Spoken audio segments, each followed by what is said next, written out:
அனைவருக்கும் இனிய வணக்கம் நண்பர்களே. இனி வருகின்ற நாட்கள் அனைத்தும் முருகப்பெருமானின் அருளால் நிச்சய நல்ல நாளாக உங்களுக்கு காத்திருக்கு.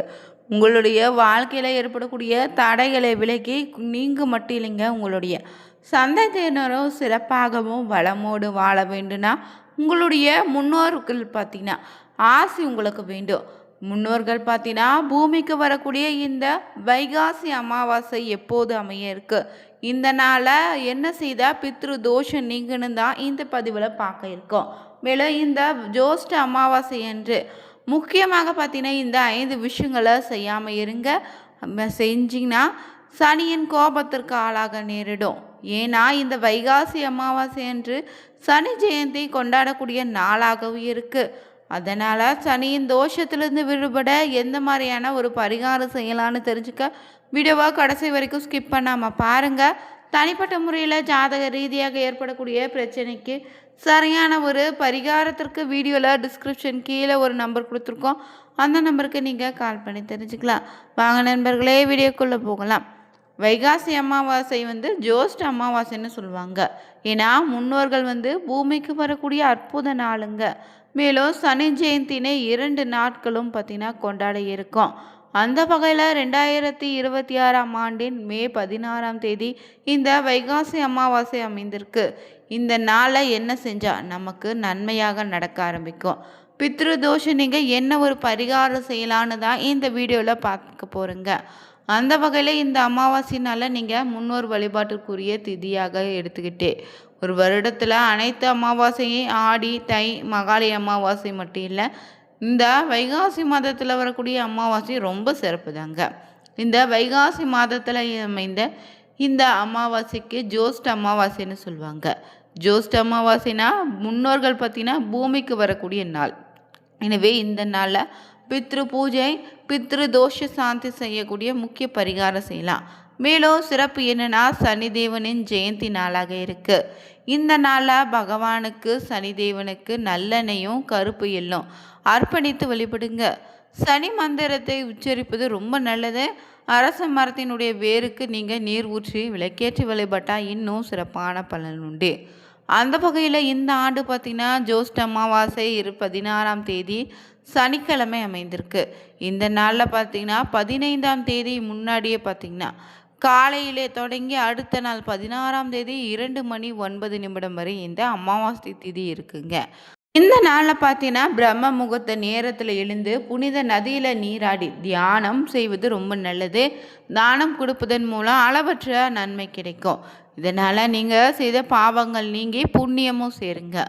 இந்த ஜோஷ்ட அமாவாசையில் நாளில் முன்னோர்கள் பூமிக்கு வருவதாக நினைப்பதால் இந்த நாளில் பித்ரு பூஜையும் பித்ரு தோஷ சாந்தி செய்வது ரொம்ப நல்லது.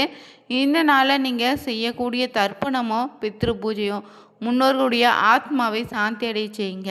முன்னோர்களின் ஆத்மா நம்மை வாழ்த்தும் போது நமக்கு இருக்கக்கூடிய பித்ரு தோஷ பாதிப்புகள் குறையும், துன்பங்கள் நீங்க தொடங்கும். மேலும் இந்த அமாவாசையன்று சந்திரன் ரிஷிப ராசியில் உச்சம் பெறுவதால் சூரியன் புதனே 2 கிரகங்களுமே ரிஷிப ராசியில் இருப்பாங்க. அதாவது கிரகங்களின் ராஜா ராணி இளவரசர்னு மூவருமே ஒரே ராசியில் இருக்க போகிறாங்க. இது திருமண வாழ்க்கைக்கு ரொம்ப உதவியாக இருக்க போகுது. சூரியன் புதன் இணைவதால் புதாத்திய யோகம் உண்டாகியிருக்கு. இந்த யோகத்தால் சந்திரனை தவிர சுக்கிரனும் மீனத்தில் உச்சத்தில் இருப்பதால் 2ஆம் வீட்டில் பார்த்தீங்கன்னா குரு சந்திரனின் வீட்டில் இருப்பதால் சுனப யோகம் உண்டாயிருக்கு. மேலும் சனி ஜெயந்தி இந்த நாளில் சனி கிரகம் 30 ஆண்டுகளுக்கு பிறகு குருவின் ராசியில் மீனத்தில் இருப்பது ஒரு சிறப்பான நாளாக அமைய போகுது. மேலும் இந்த நாளில் செய்யக்கூடாத 5 விஷயங்கள் என்னென்னா, மது அருந்தக்கூடாது, யாரிடமும் பார்த்தீங்கன்னா தவறான வார்த்தைகளை பயன்படுத்தக்கூடாது. மேலும் இந்த நாளில் யாரிடமும் கடன் வாங்காதீங்க, கடன் கொடுக்காதீங்க. மேலும் பார்த்தீங்கன்னா காகத்திற்கு மறக்காமல் உணவு வச்சிடுங்க. இது 5 விஷயங்களும் தவறாமல் இந்த நாளில் செய்திடுங்க.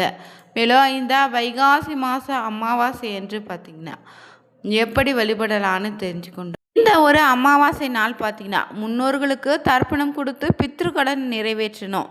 அப்படி தவறினாலே பித்ரு தோஷம் பித்ரு சாபத்திற்கு ஆளாக வேண்டியதாக இருக்கும்னு சாஸ்திரங்களையும் சொல்லியிருக்காங்க. பித்ருக்களை வழிபாட்டோடு தவறாமல் குலதெய்வ வழிபாட்டினை செய்வது ரொம்ப நல்லது. இந்த அமாவாசையில் நீங்கள் செய்யக்கூடிய குலதெய்வ வழிபாடு ரொம்பவே சிறப்பான பலனை தருங்க. இந்த நாளில் முன்னோர்களுக்கு வழிபடக்கூடிய நாளாகவும் எல்லோருக்கும் தெரிஞ்ச விஷயந்தான். அதே போல் பௌர்ணமினா குலதெய்வ வழிபாட்டிற்கும் அம்பிகை வழிபாட்டிற்கும் சிறப்பான நாள்னு சொல்லுவாங்க. ஆனாலும் இந்த வைகாசி மாதம் அமைந்த அமாவாசை என்று நீங்கள் முன்னோர்களை வழிபட்டீங்கன்னா சிறப்பான பலன் உண்டுங்க. என்னென்ன நன்மைகள் உங்களுக்கு உண்டாகுன்னு தெரிஞ்சுக்கோங்க. ஒவ்வொரு அமாவாசை நாளும் இந்த பிரபஞ்சம் முழுவதுமே பார்த்திங்கன்னா விசேஷமான சத்துக்கள் நிறைந்து இருக்கும். அமாவாசை போல் பௌர்ணமியிலும் பிரபஞ்ச சக்தி அதிகரித்து இருக்கும். ஆனால் இந்த அமாவாசை என்று செய்யக்கூடிய வழிபாட்டு முறைகள் விசேஷ பலன்களை கொடுக்குதுங்க. வளர்பிறை தேய்பிறைன்னு ஒவ்வொரு மாதத்திலும் மாறி மாறி இந்த சுழற்சி வரும். அந்த வகையில் இந்த அமாவாசையில் குலதெய்வ வழிபாடு பித்ரு வழிபாடு செய்வது ரொம்ப நல்லது. நீங்கள் இந்த அமாவாசை தோறும் பார்த்திங்கன்னா கட்டாயம் பித்ரு தர்ப்பணம் கொடுப்பது உங்களுக்கு மட்டும் இல்லைங்க, உங்களுடைய சந்ததியினருக்கும் நல்ல ஒரு பலன்களை வாரி கொடுத்துடும். பித்ரு தர்ப்பணம் செய்ய மறக்காதவங்க பித்ரு சாபத்திற்கு ஆளாக நேரிடும். இதனால் குடும்பத்தில் பிரச்சனைகளும் நிம்மதியில்லாத சூழல் தான் உண்டாகும். எனவே தவறாமல் ஒவ்வொரு மாத அமாவாசை தினத்திலும் உங்கள் முன்னோர்களுக்கு எள்ளும் தண்ணீரை இறைத்து எளிதாக வீட்டிலே கூட பூஜை செய்து வழிபடுங்க. பித்ருன்னு சொல்லக்கூடிய உங்கள் முன்னோர்கள் அமாவாசை தினத்தில் நிச்சயம் உங்கள் வீடு வாசலில் வந்து நிற்பதாக சொல்லுவாங்க. இதனால் அவங்களுக்கு பிடித்த உணவுகளை சமைச்சு படையலிட்டு பின்னர் காகத்திற்கு முதல் உணவிட்டிங்கன்னா சிறப்பான பலன் உண்டு. அவங்களுடைய ஆசையை முழுமையாக உங்களுக்கு கிடைக்க செய்யுங்க. இந்த அமாவாசையில் உணவேதும் உண்ணாமல் தினமும் மந்திரங்கள் உச்சரித்து விரதமிருந்து வழிபட்டு வந்தால் நிச்சயம் சகல சௌபாக்கியம் உங்கள் வாழ்க்கையில் சேரும். இந்த விரதம் இருக்கின்ற சிறந்த நாளுன்னே சொல்லலாம். இந்த நாளை பிரம்ம முகூர்த்த நேரத்தில் எழுந்து விசேஷ சக்தியை கொடுக்குங்க. இது உங்களிடம் இருக்கக்கூடிய கெட்ட சக்தியை விலகி ஓட செய்யும். வீட்டை சுத்தம் செய்ய இந்த நாளில் தண்ணீரோடு சிறிது கல் உப்பு கலந்து சேர்த்து துணைங்க. காலை மாலை இரு வேளையும் பார்த்தீங்கன்னா பூஜை அறையில் விளக்கேற்றி வைத்து வழிபடுங்க. குறிப்பாக அமாவாசை நாளில் விரதம் இருக்கக்கூடியவங்க விரதம் இல்லாதவங்களும் யாராக இருந்தாலும் அசைவ உணவை தவிர்ப்பது நல்லது. இந்த நாளில் பார்த்தீங்கன்னா அசைவ உணவு உண்ணும்போது உடலில் ஒருவித அசௌகரியம் உண்டாகும். அறிவியல் ரீதியாகவும் இது உண்மைதாங்க. இதனால் இந்த நாளில் பார்த்தீங்கன்னா உணவுப் பொருளை வெங்காயம் பூண்டு சேர்த்து சமைக்க உணவை தவிர்த்துடுங்க. மேலும் வீட்டில் நேர்மறை ஆற்றல்கள் அதிகரிக்க இந்த நாளில் மந்திர ஸ்லோகங்களை உச்சரிப்பது இல்லைன்னா ஒழிக்க விடுவதும் நல்லதுங்க. உங்களுக்கு தெரிந்த சிறு சிறு மந்திரங்களை கூட இந்த அமாவாசை நாளில் உச்சரித்து பாருங்க, நல்ல பலன் உங்களுக்கு கிடைக்கும். பொன் பொருள் சேரவும் சகல சம்பத்தும் உண்டாகும்.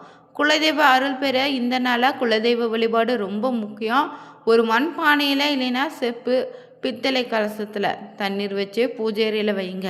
அது குலதெய்வத்தை நினைச்சு அவகானம் செய்துக்கோங்க. பிறகு விளக்கேற்றி தீப வழிபாடு செய்தாலே குலதெய்வ வழிபாட்டு நிறைவு செய்துங்க.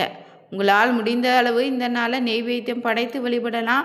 மேலும் இந்த நாளில் பார்த்தீங்கன்னா அமாவாசை என்று மாலை நேரத்தில் வீட்டில் பூஜை அறையில் விளக்கேற்றி வழிபட்டால் சிறப்பான பலன் உண்டுங்க. இந்த அமாவாசை நாளில் பித்ருகளுக்கு எள்ளும் தண்ணீரும் கொடுத்து தர்ப்பணம் செய்யுங்க. எள்ளு பார்த்தீங்கன்னா வடமொழியில் திலன்னு சொல்லுவாங்க. திலனா விஷ்ணுர் அம்ச சம்பத்வன்னு பொருளுங்க. விஷ்ணுவின் இருந்து விஷ்ணு பகவான் அம்சமாக தோன்றியது தான் எள்ளு. இப்படி எள்ளை இந்த நாளில் தானமாக கொடுத்தீங்கன்னா சகல பாவங்களும் விலகி விடும். எனவே அமாவாசை தினத்தில் எள்ளோடு தண்ணீரும் சேர்ந்து முன்னோர்களுக்கு தர்ப்பணம் செய்வது ரொம்ப நல்லதுங்க. பெற்றோர்களின் உயிருடன் இருக்கும்போது அவங்க சரியாக பார்த்து கொள்ளாமல் இருப்பதும் ரொம்பவே தப்பு தான். மிகப்பெரிய பாவத்தை இது ஏற்படுத்தும். அவங்க இறந்த பிறகு அவங்களை நினைத்து தர்ப்பணம் கொடுத்து பித்ரு கர்மாவை நிறைவேற்றாமல் இருந்தீங்கன்னா உங்களுக்கு தீராத பாவம் தான் சேர தொடங்கும். எனவே இந்த அமாவாசை என்று பித்ருகளுக்கு தர்ப்பணம் செய்யும் முன்னாடி வீட்டில் எந்த பூஜைகளும் செய்யாதீங்க. முன்னோர்களுக்கு தர்ப்பணம் கொடுத்து முடித்த பின்னரே வீட்டில் நீங்கள் பூஜை செய்து வீட்டில் சமைத்த உணவுகளை காகத்திற்கு படைச்சி கோதுமை தவிடு இல்லைன்னா அகத்திக்கீரையை பசுவிற்கு தானமாக கொடுத்தீங்கன்னா சிறப்பான பலன் உண்டுங்க. இந்த அமாவாசை அன்று பார்த்தீங்கன்னா சனிக்கிழமை நாளோடு இணைந்து வந்திருக்கு. இந்த அமாவாசை சனிக்கிழமை நாளோடு இணைந்து வந்திருப்பதால் மறக்காமல் முன்னோர்களுக்கு தர்ப்பணமும் திதியும் கொடுப்பதற்கு முன்னாடியே காகத்திற்கு தயிரோடு எள் கலந்து சாதம் வைத்து படைத்து வழிபடுங்க. நிச்சயம் முன்னோர்களின் அருளால் உங்கள் வாழ்க்கையில் ஏற்படக்கூடிய தடைகள் விலகி சுபகாரியம் பார்த்திங்கன்னா நல்லபடியாக உங்கள் வீட்டில் நடந்து முடியும். மேலும் இந்த வீடியோ பதிவு உங்களுக்கு பிடிச்சிருந்தா நீங்களும் முருக பக்தராக இருந்தீங்கன்னா ஓம் முருகா போற்றி எனும் மந்திரத்தை 3 முறை பதிவிடுங்க. சேனலை சப்ஸ்கிரைப் பண்ணிக்கோங்க. Thank you viewers.